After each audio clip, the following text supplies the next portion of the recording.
नमस्कार दोस्तों, मैं राकेश वर्मा आप सभी का स्वागत करता हूं आपके अपने परिवार एशियन गुरुकुल पर। दोस्तों, इससे पूर्व कि मैं आपको यह बताऊं कि आप अभ्यर्थियों में से कौन-कौन जो हैं वो फर्जी हैं और किन पर फर्जीवाड़े का आरोप लगने वाला है, उससे पहले बिहार में आरक्षण का जो नियम और शर्तें हैं, उसे हम जान लेते हैं।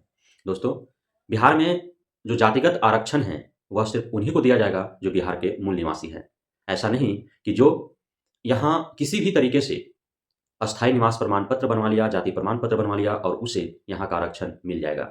वह आपके लिए क्षणिक सुख है कि आपका सिलेक्शन हुआ है किसी कैटेगरी में और आप वो पद प्राप्त कर लिए हों।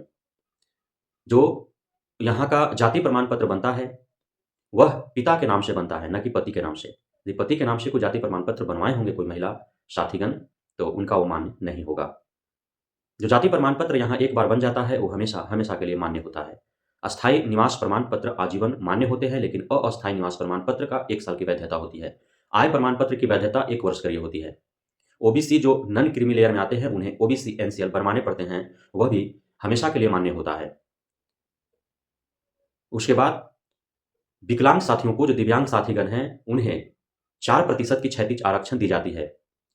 जो स्वतंत्रता सेनानी के नाती-पोता जो भी हैं, उन्हें 2% की क्षैतिज आरक्षण दी जाती है और जो हमारे महिला साथीगण हैं, 35% उन्हें क्षैतिज आरक्षण दी गई है, लेकिन सरकार स्वतंत्र है, वह 50% आरक्षण देने के लिए और वह अपना उसी अधिकार का प्रयोग करते हुए कक्षा प्रथम से 8वीं तक में जो है महिलाओं को 50% का आरक्षण उन्होंने दिया है और 9 टू 12 में 35% का आरक्षण क्षैतिज उन्हें दिया गया है।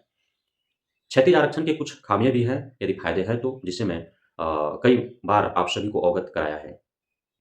जब जाँच होते हैं तो सभी मूल प्रमाण पत्र देने होते हैं और जाँचोपरांत मूल प्रमाण पत्र आपका सभी लौटा दिया जाता है।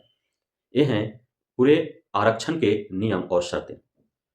अब हम जानते हैं कि कौन हैं जो इस नियम और शर्तों का अवहेलना कर बिहार में भर्तियों में सम्मिलित हुए हैं, खास करके शिक्षक भर्ती में। दूसरे राज्य के सैकड़ों नहीं, हज़ारों की तादाद में बीपीएससी टीआरई 1 में भी और टीआरई 2 में भी उन्होंने कुप्रयास किया है कि वो बिहार का अस्थायी निवास प्रमाण पत्र बनवा करके और उसी आधार पर उन्होंने जाति प्रमाण पत्र बनवाया, किसी प्रकार अपना जुगाड़ लगवा करके और वे आरक्षण कोटा में घुस करके शिक्षक बन बैठे हैं।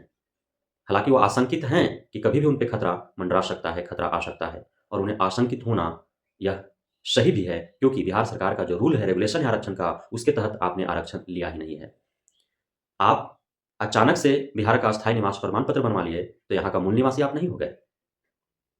क्योंकि आप सभी को ज्ञात है कि जो दूसरे राज्य की लड़कियाँ जब विवाहित होकर के बिहार में आती हैं, तो वे यहाँ का अस्थायी निवासी हो जाती हैं, लेकिन वो मूल निवासी नहीं रहती है, जिसके कारण उन्हें जातिगत आरक्षण नहीं मिल पाता है। उनके पति को मिलता है, उनके बच्चे को मिलता है, लेकिन उन्हें नहीं मिल पाता है। तो आप इसी से अंदाज़ा लगा सकते हैं कि क्या नियम और शर्तें हैं। जब यहाँ पे परमानेंटली जो विवाह होकर के जिस महिला का यहाँ पे विवाह हो गया, वो रहने लगी, उसका पति को आरक्षण मिल रहा है, उसके बच्चे को मिल रहा है, लेकिन उसे नहीं मिल रहा है। तो आप क्षण भर में यहाँ कट्ठा 2 कट्ठा ज़मीन ले करके या फिर लिए बगैर किसी प्रकार अपना जुगाड़ लगा करके और 2, 4, 5 हज़ार रुपया दे करके बिचौलिए की मदद से, अधिकारियों की मदद से और आप यदि यहाँ का स्थायी निवास प्रमाण पत्र या फिर जाति प्रमाण पत्र बना करके आप आरक्षण का लाभ ले रहे हैं, तो आप बचेंगे कैसे? यदि सिर्फ़ अस्थायी निवास प्रमाण पत्र पर जातिगत आरक्षण का लाभ देना ही होता सरकार को, तो फिर दूसरे राज्य से आए हुए विवाह होकर के यहाँ पे जो महिलाएँ हैं, उन्हें भी दे दिया जाता। क्यों नहीं दिया जाता है? उन्हें सिर्फ़ यूआर कैटेगरी में महिला का ही आरक्षण मिलता है। महिला आरक्षण जो है 35% हो या फिर 50% हो, वही सिर्फ़ उन्हें मिलता है। क्षैतिज आरक्षण जिसे कहते हैं। लेकिन जातिगत आरक्षण जो है उन्हें नहीं मिल पाता है और जातिगत आरक्षण चूँकि इसलिए नहीं मिल पाता है कि जाति का निर्धारण जन्म से और जन्म आपके पिता से माना जाता है, इसलिए पिता की जाति ही आपका जाति होता है और आपके पिता दूसरे राज्य के हैं, तो वहाँ के मूल निवासी हैं, इसलिए आपको जातिगत आरक्षण मिल नहीं पाएगा। पति के नाम से जाति बनता ही नहीं है। साथ ही माँ के नाम से भी जाति नहीं बनता है, पिता के नाम से ही। जैसे रामविलास पासवान, उदाहरण स्वरूप रामविलास पासवान की दूसरी जो वाइफ़ है, वो शायद पंडित है और उनसे हुए चिराग पासवान जो आरक्षण का लाभ ले रहे हैं। क्यों? क्योंकि उनके पिताजी रामविलास पासवान थे इस वजह से। इसलिए पिता के नाम से ही जो है वो जाति प्रमाण पत्र बनता है और उसका वो आरक्षण का लाभ ले सकते हैं। जो दूसरे राज्य के दिव्यांग साथी भी हैं, उन्हें भी बिहार में कोई आरक्षण का लाभ नहीं मिल पाएगा। वे यूआर कैटेगरी में ही और यूआर ओपन में हो जाएँगे।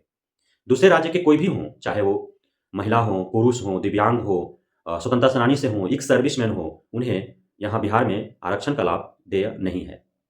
आरक्षण का लाभ सिर्फ़ यहाँ के मूल निवासियों को ही मिल सकता है और और जो क्षैतिज आरक्षण है महिलाओं का, वह अस्थायी निवास प्रमाण पत्र पर उन्हें मिलता है, जो यहाँ पे अस्थायी रूप से निवासी हैं, न कि अनर्गल तरीके से अस्थायी निवास प्रमाण पत्र बनवाने वाले को। और जल्द ही जो है थंब इम्प्रेशन मिलान, आधार मिलान के बाद जल्द ही जो है अगला कदम जो होगा वह होगा अस्थायी निवास प्रमाण पत्र, जाति प्रमाण पत्र और साथ ही दिव्यांगता प्रमाण पत्र की जांच, और उसके जांच भी होंगे। और जिस प्रकार थंब इम्प्रेशन में फर्जीवाड़ा का खुलासा हो रहा है, सैकड़ों की तादाद में फर्जी शिक्षक पकड़े जा रहे हैं, इससे भी अधिक जो है वो जब दिव्यांगता प्रमाण पत्र का जांच होगा, जब जाति प्रमाण पत्र, अस्थायी निवास प्रमाण पत्र का जांच होगा, उसमें वो पाए जाएंगे।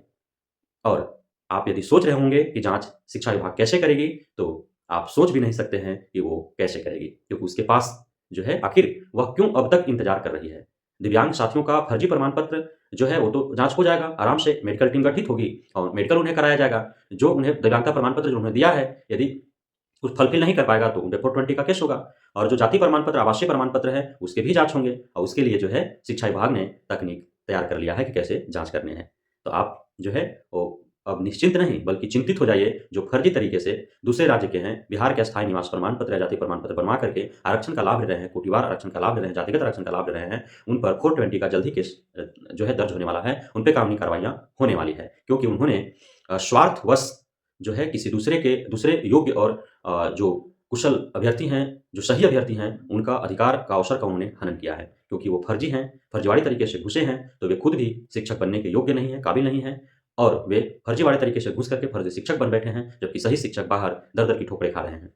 तो आप सभी पर जल्द ही शिक्षा विभाग का चाबुक चलने वाला है, आपके गर्दन पर तलवार लटकने वाला है। इसलिए आप दुम-दमा के पतली गली से भागने का रास्ता तैयार कर लीजिए। जल्द ही जाँच आप पे होने वाली है। मैं बार-बार कहते रहा हूँ, आज भी कह रहा हूँ। भले ही आप कमेंट बॉक्स में चाहे जितना भी हमें गालियाँ बकें, नकारात्मक कमेंट करें, हमें कोई नहीं फ़र्क पड़ता। हम सही के साथ हैं और गलत के खिलाफ आवाज़ उठाते रहेंगे और सही अपडेट आप तक पहुँचाते रहेंगे। बहुत-बहुत धन्यवाद आप सभी साथियों का हमारे साथ जुड़े रहने के लिए, बने रहने के लिए, हमें इतना प्यार देने के लिए, हम पे भरोसा बनाए रखने के लिए। जय हिंद।